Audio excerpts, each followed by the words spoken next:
Welcome to Part 7 of the Learning Gothic Calligraphy the Easy Way tutorial series. The easiest way to learn calligraphy is to watch how it's done, then follow along and practice repetitively. So in this tutorial, I demonstrate the strokes that you can follow along rather than talking about it.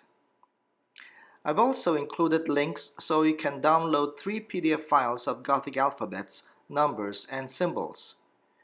In order to watch the subsequent parts of this tutorial, you may want to take time now to subscribe to my channel by clicking on the subscribe button and reminder bell.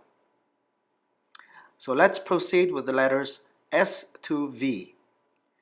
Before you start, make sure the flat part of the nib of your calligraphy pen is angled at 40 to 45 degrees as shown. Then draw the required margins with pencil.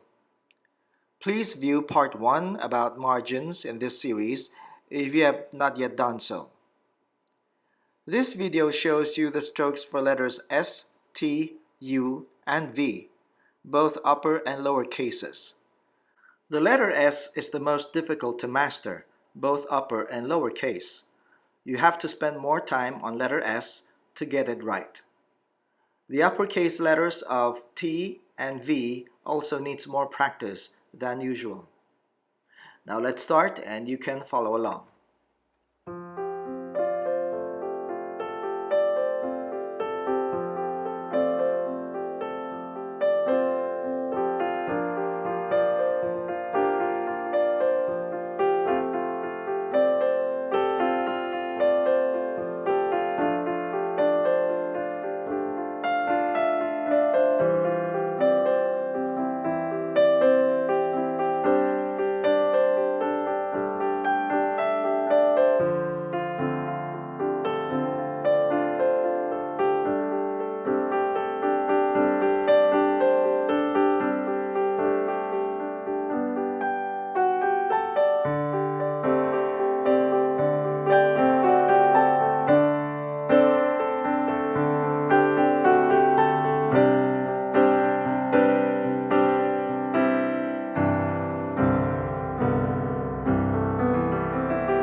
There you have it.